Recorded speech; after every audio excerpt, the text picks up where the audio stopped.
जंगल, दुर्गम स्थान, नागरिकों की हत्या, लड़ाई झगड़ों, खून खराबा, संघर्ष, दंगे फसाद, जिसमें कि कानून व्यवस्था को चुनौतियां दी जाएंगी। विक्रमी संवत 2082 इस वर्ष राजा भी सूर्य और मंत्री भी सूर्य होंगे। मतलब ऐसे कह सकते हैं कि पूरी दुनिया पानी पानी जलमय होने के योग बने हैं, कि पूरी दुनिया में बड़ी बड़ी बाढ़ों के योग बने हैं, कि जलग्रस्त हो जाएगी पूरी दुनिया। खाद्य पदार्थों की उपज भी ज़्यादा होगी, लेकिन कहीं कहीं भयंकर वर्षाओं की वजह से फसलों में हानि भी होगी, महंगाई भी बढ़ेगी, किसान भी ग्रसित होंगे, परेशान होंगे, जनता भी त्रस्त होगी महंगाई से। और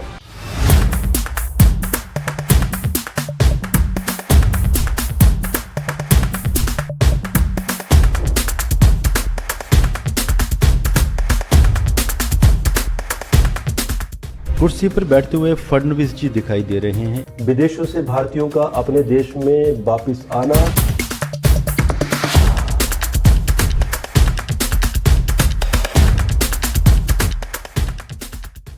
दोस्तों, वंदे मातरम। विक्रमी संवत 2082। प्लीज कंफ्यूज मत होइएगा, क्योंकि ये विक्रमी संवत है, जो कि नव वर्ष कहते हैं हम लोग, हिंदू नव वर्ष। और इसकी शुरुआत होने जा रही है 29 मार्च 2025 को, और ये मार्च 2026 तक चलेगा।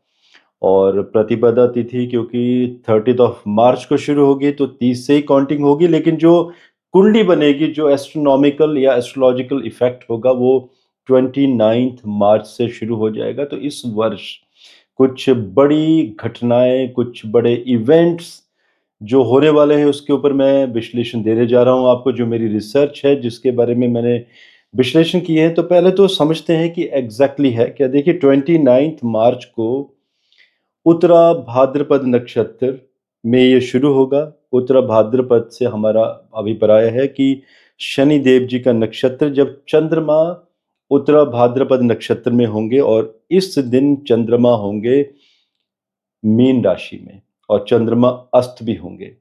सो अमावस्या खत्म होने के बाद उसी समय, मतलब शाम का जो समय है, अगर ये कुंडली निकल कर आ रही है, अगर आप स्क्रीन पर देखें तो लियो एसेंडेंट सिंह लगन की कुंडली निकल कर आ रही है, तो आप देखिए कि उस दिन शनिवार भी होगा और चंद्रमा भी शनि के नक्षत्र का। सो ये कॉम्बिनेशन कुछ सही नहीं है, बिकॉज इस वर्ष राजा भी सूर्य और मंत्री भी सूर्य होंगे।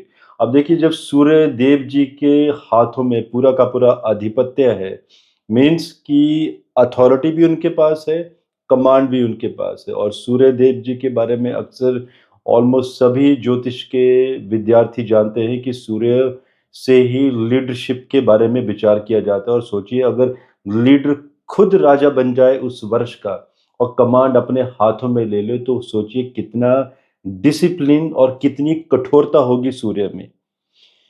सो मीन राशि जो कि अष्टम भाव में है, अगर आप कुंडली की तरफ ध्यान दें तो मीन राशि में यहाँ पर पंचग्रही योग बन रहा है। और उसी दिन रात को 9:45 पर दिल्ली समय अनुसार षष्ठ ग्रही योग भी बनने वाला है। शनि देव जी मीन राशि में उस दिन रात को आएंगे और अगले 2.5 वर्षों तक रहेंगे। और मीन राशि में वाटर एलिमेंट्स, इनका सक्रिय होना बहुत बड़ी घटनाओं की तरफ इशारा करता है, कि वाटर एलिमेंट्स कैसे प्रभावित करेंगे पूरी दुनिया को। मतलब ऐसे कह सकते हैं कि पूरी दुनिया पानी पानी जलमय होने के योग बने हैं, कि पूरी दुनिया में बड़ी बड़ी बाढ़ों के योग बने हैं, कि जलग्रस्त हो जाएगी पूरी दुनिया। अब इसमें 25 घटनाओं का जिक्र किया था, जिसके ऊपर ऑलरेडी मैं वीडियो दे चुका हूं। ये वही कंटेंट है, काफ़ी समय पहले तैयार कर लिया गया था, ऑलमोस्ट 3 माह पहले, जिसमें कि मेरे गुरुदेव श्री विपिन कपूर, जिनका आप फोटोग्राफ देख पा रहे हैं, उन्हीं से मैंने मंडेन एस्ट्रोलॉजी सीखी है। और कुछ एक इवेंट्स, घटनाएं जब मैं बना रहा था, रिसर्च कर रहा था, तो उनसे भी मेरी मंत्रणा हुई थी। तो कुछ एक चीज़ों के ऊपर उन्होंने मुझे हेल्प की है, और कुछ एक प्रेडिक्शन अभी भी मैं जो दूंगा 10 to 20% उन्हीं के द्वारा करेक्शन करवाई गई थी। राष्ट्रीय ज्योतिष में अष्टम घर, जब हम मंडेन की बात करते हैं तो अष्टम घर क्या बताता है? विदेशी आक्रमणों के बारे में, विदेशी आक्रमण के खतरे के बारे में सचेत करता है। सैन्य सुरक्षा के बारे में, जिसमें कि देश के नागरिकों की मृत्यु दर के बारे में भी अष्टम घर से विचार होता है। वन मीन्स जंगल, दुर्गम स्थान, नागरिकों की हत्या, लड़ाई झगड़ों, खून खराबा, संघर्ष, दंगे फसाद, जिसमें कि कानून व्यवस्था को चुनौतियां दी जाएंगी, इसके बारे में अष्टम घर से ही विचार किया जाता है। तो सोचिए कि भारत में जब ये संवत शुरू होगा, विक्रमी संवत 2082, तो उस समय अष्टम घर प्रभावित होने जा रहा है। और अष्टम घर ये बहुत सारी चीजें कह रहा है, जो मैंने अभी आपके साथ आपसे ये शेयर किए हैं, मेरी जो रिसर्च है ये। और सोचिए संवत 2082 2082, इसे सिद्धार्थी नामक संवत कहा जाएगा। ये सिद्धार्थी नामक संवत है जिसमें कि वर्षाएं बहुत ज्यादा होंगी, खाद्य पदार्थों की उपज भी ज्यादा होगी, लेकिन कहीं कहीं भयंकर वर्षाओं की वजह से फसलों में हानि भी होगी, महंगाई भी बढ़ेगी, किसान भी ग्रसित होंगे, परेशान होंगे, जनता भी त्रस्त होगी महंगाई से। और राजनेताओं का जो समय होगा, उसमें नेताओं के लिए कटाक्ष प्रिय, एक शब्द मैं कहूंगा, ये जो वर्ष है कटाक्ष प्रिय रहेगा। आप समझते हैं कि राजनेता बहुत ज्यादा कटाक्ष करेंगे एक दूसरे का, और उसमें बहुत इंजॉय करने वाले हैं। देखिए, जब सिद्धार्थी नामक संवत की बात हो रही है, जो कि 2082 को कहा जाएगा, जिसमें कि प्राचीन ग्रंथों के अगर हम प्रमाणों के बारे में कहें तो इसमें वर्षा अधिक होगी, खाद्य पदार्थों की पैदावार बढ़ेगी भी, लेकिन कहीं कहीं वर्षा से बर्बादी भी होगी।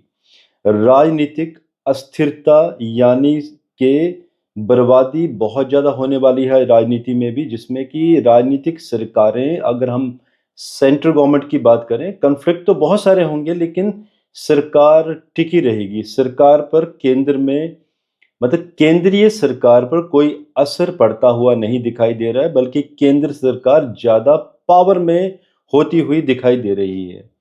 मार्च अप्रैल 2025 में रोगों की वृद्धि देश में बढ़ेगी, जिसमें कि कोरोना काल जैसे कुछ ऐसे रोग, plague, dengue, malaria, typhoid, pneumonia etcetera, इन रोगों की अचानक ही बढ़ोतरी होगी, और कोई ना कोई वायरस भी लोगों को इफेक्ट करेगा, जिसमें कि कुछ ऐसे वायरस जिनका जल से संबंध होगा, जल से उत्पन्न होने वाले कोई ना कोई रोग जनता को परेशान करेंगे। और मई जून जुलाई में अति भयंकर बारिशों के योग बने हुए हैं।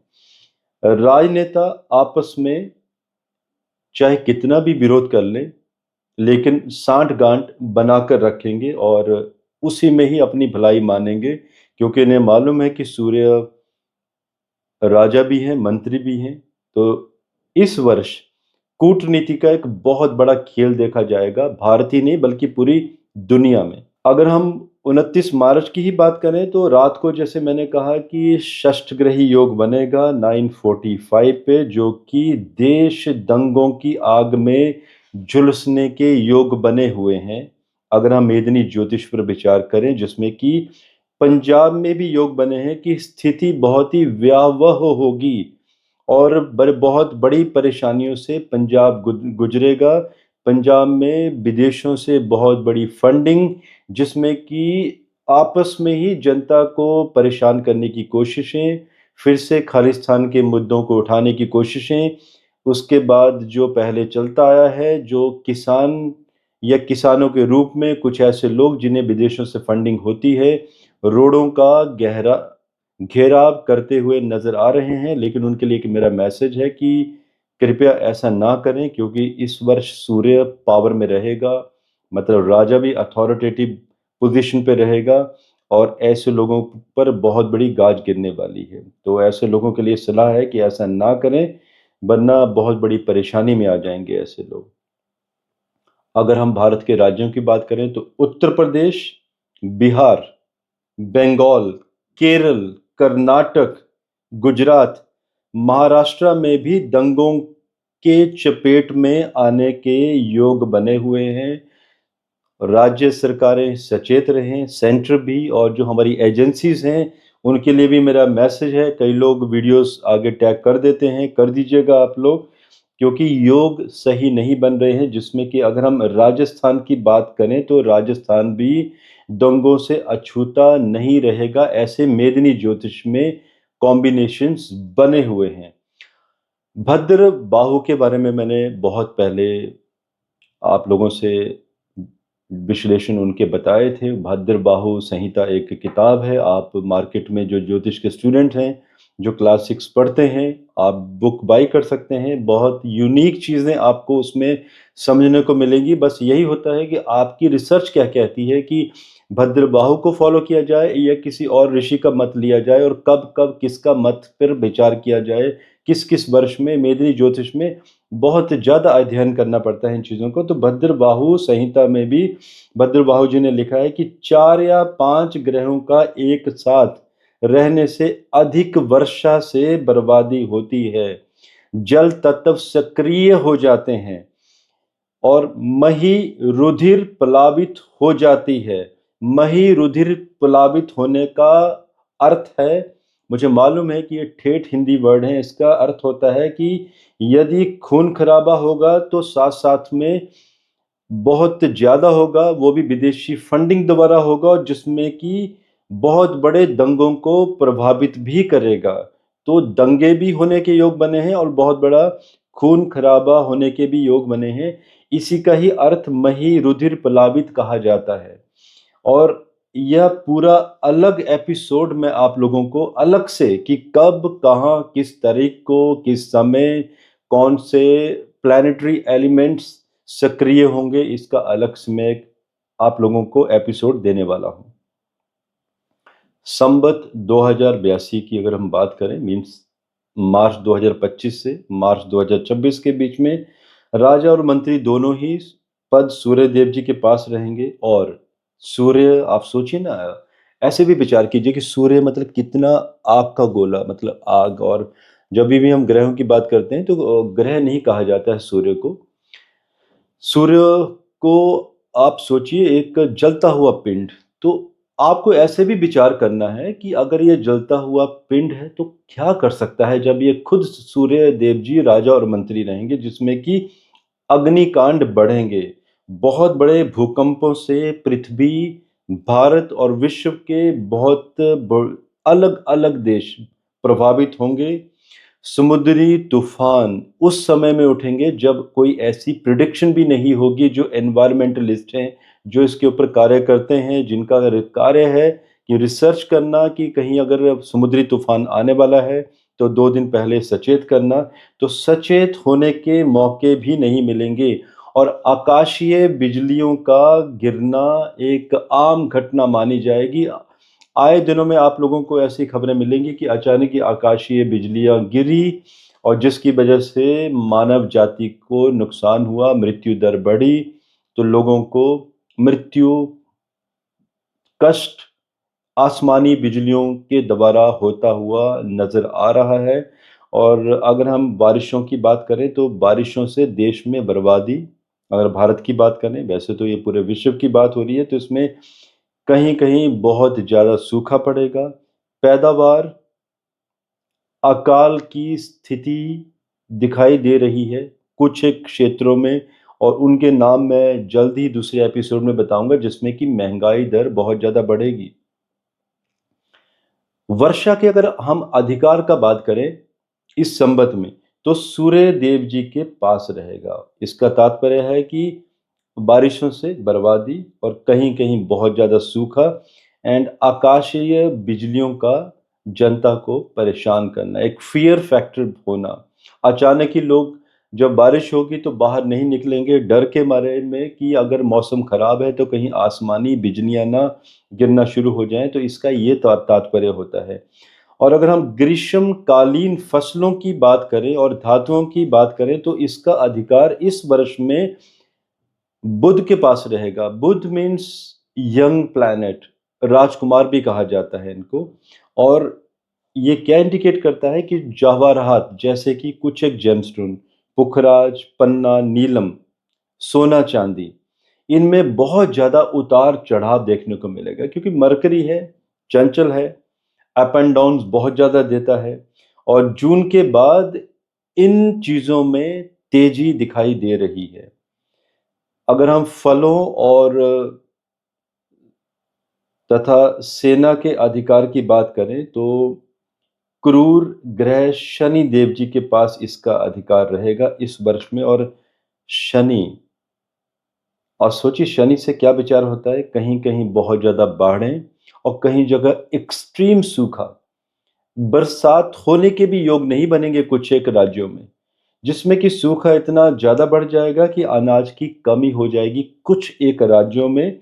एंड जिसमें कि प्राकृतिक प्रकोप प्रकोप बढ़ेंगे, आतंकी घटनाएं भी बढ़ेंगी, लोगों का पलायन भी, युद्ध में दुनिया फंस जाएगी और दंगों की वजह से लोगों का पलायन एक राज्य से दूसरे राज्य, एक सिटी से दूसरी सिटी की तरफ होना शुरू हो जाएगा। और जब बरसात का समय आएगा तो घरों के घर, पहाड़ों के पहाड़ अपना रास्ता बदल देंगे। पहाड़ अपना रास्ता इस तरह से बदल देंगे कि लोगों को ये मालूम ही नहीं चलेगा कि कभी यहाँ पर पहाड़ भी हुआ करते थे। रेगिस्तान पहाड़ों में कन्वर्ट होना शुरू हो जाएँगे और पहाड़ रेगिस्तान में कन्वर्ट होना शुरू हो जाएँगे। तो इस तरह से 2025 के योग बने हुए हैं जिसमें कि मुस्लिम और ईसाई देशों में भी आंतरिक दंगे और टकराव की स्थिति दिखाई दे रही है। अगर हम धन धान्य की बात करें, धान्य की, तो चंद्रमा के पास इसका अधिकार रहेगा इस संवत में, जिसमें कि गन्ने की खेती, चना, चावल, धान, गेहूं, कपास, ये इस वर्ष ज़्यादा होने वाली है। तो जो कमोडिटीज़ में काम करते हैं, आप प्लान कर लीजिएगा कि जिनकी खेती ज़्यादा होती है, तो आपको प्रॉफ़िट लॉस किस तरह से कैलकुलेशन करनी है। रसेश शुक्र के पास अधिकार रहेगा इस वर्ष में, जिसमें कि व्यापार बढ़ेंगे, व्यापारी मालामाल होंगे और अनाज, करियाना व्यापारी लाभान्वित होंगे, जिसमें कि जो लग्ज़रियस प्रोडक्ट्स हैं या लग्ज़री से, देखिए जो गाड़ियाँ बहुत महँगी होती हैं, जिनके ऊपर लग्ज़री टैक्स लगता है, आप ऐसे मान के चलिए जिन चीज़ों के ऊपर लग्ज़री टैक्स लगता है, ऐसी बहुत सारी चीज़ें होती हैं, ऑर्नामेंट्स भी होते हैं, डेकोरेटिव सामान भी होते हैं, एंड जो लोग मेकअप वगैरह यूज़ करते हैं, वो चीज़ें भी होती हैं। तो इस तरह का व्यापार करने वाले व्यापारियों को बहुत बड़ा लाभ मिलने के योग बने हुए हैं। कोष का यानी वित्त का अधिकार इस वर्ष होगा क्रूर मंगल कमांडर के पास। और जब कमांडर के पास इसका इसका अधिकार रहता है तो कमांडर जो कि कर्क राशि में भी रेट्रोग्रेशन बहुत ज़्यादा होगा, मिथुन में अभी आ चुके हैं, फिर कर्क में जाएंगे। क्योंकि ये वीडियो मैं आप लोगों के लिए बना रहा हूँ अराउंड अभी 2 जनवरी 2025 है, अब देखते हैं आपको कब मिलता है। सो तब तक मंगल की पोजीशनिंग आगे पीछे होती रहेगी। और देखिए इसमें क्या होगा, अधिक अमीर लोग जितने भी हैं वो और अधिक अमीर हो जाएंगे और जो गरीब हैं वो भी कहीं ना कहीं फायदे में रहेंगे, लेकिन जो मध्यम वर्ग है वो बहुत ज्यादा परेशान रहेगा। सस्येश, सस्येश को कहा जाता है ग्रीष्म काल का फसलों का स्वामी और इनका अधिकार भी बुध के पास रहेगा। वर्षा अधिक होगी, हवन पूजा पाठ में लोग लीन रहेंगे, रिसर्च बहुत ज़्यादा होने के योग बने हैं इस वर्ष में। और संवत का वास, अगर संवत के वास की बात करें तो इस वर्ष होगा रोहिणी का वास, तट पर होगा इस वर्ष। और जब भी रोहिणी का वास तट पर होता है तो इस वर्ष में होने से, तट पर होने से बारिशें बहुत ज़्यादा होती हैं। मतलब बारिशों की अति हो जाती है, ऐसी बारिशें होंगी जो हिस्ट्री बनाएंगी, लोग याद रखेंगे कि कुछ ऐसा हुआ था। और कुछ एक क्षेत्रों में अन्न धन की वृद्धि भी होगी, और जहाँ होगी वहाँ बहुत ज़्यादा होगी और जहाँ नहीं होगी वहाँ पर कुछ भी नहीं होगा। तो इस तरह के योग दिखाई दे रहे हैं और रोहिणी का वास तट पर होता है तो इसी तरह से होता है। वैसे भी 29 मार्च 2025 को उसी दिन शनिदेव जी जब षष्ठ ग्रही योग बनेगा रात को 9:45 पे, तो 2.5 वर्षों के लिए मीन राशि पर चले जाएंगे। वक्रगत भी होंगे, लेकिन मीन राशि पर जाना सेम डे जलीय एलिमेंट्स को सक्रिय करना, जो कि प्रचंड बारिश के योग बनाता है। और ये इसी दिन 29 मार्च को ही प्रचंड बारिश के योग शुरू हो जाते हैं भारत और पूरे विश्व में। संवत के अगर वास की बात करें, संवत का समय वास अलग होता है और संवत का वास अलग होता है। संवत का समय वास, रोहिणी का वास तट पर है और संवत का वास धोबी के घर में होने से फल, अनाज, सब्जियां बहुत ज्यादा होंगी। खेत, तालाब, कुएं, नदियां, समुंदर पानी से भरे रहेंगे। तो दोस्तों, ये 2025 के बारे में मैंने आपको कुछ विश्लेषण दिए हैं जो 2026 मार्च तक चलेंगे। और इसके बाद षष्ठ ग्रही योग भी बन रहा है। बहुत अलग अलग तरह की घटनाएं होने के योग बने हुए हैं, जिसमें कि मैंने ऑलरेडी प्रिडिक्ट किया हुआ है कैलिफोर्निया के बारे में, कि कैलिफोर्निया में बहुत बड़ी आग और पानी से तबाही मचेगी। और ये 29 मार्च से पहले ही इवेंट होने शुरू हो जाएंगे। और 11 अप्रैल को तो आप सोचिए कि सोच भी नहीं सकते कि उसके बाद क्या होने वाला है। और नॉट ओनली कैलिफोर्निया स्टेट, बल्कि उसके जो छोटी छोटी सिटीज़ हैं, और भी यूएस में बहुत सारी सिटीज़ में अलग अलग तरह की घटनाएं, कहीं कहीं बहुत ज़्यादा आइस का पड़ना और टॉर्नेडोज। अलग से मैं एक अमेरिका के ऊपर वीडियो देने वाला हूं बहुत जल्द। सो समय सही नहीं है और थोड़ा सा संभल कर रहें। ट्रैवल अच्छे तरीके से प्लान करें, गलतियां ना करें। जब सूर्य देव जी आर्द्रा नक्षत्र में ट्रांजिट करेंगे, उस समय भी मैं आप लोगों को एक अलग से वीडियो देने वाला हूं। और जो षष्ठ ग्रही योग बनेगा, उसके ऊपर अलग अलग छोटे छोटे वीडियोस, ताकि आप समझ सकें कि ये वर्ष और क्या कर सकता है। आज के लिए मुझे इजाजत दीजिए। धन्यवाद। जय हिंद। भारत माता की जय।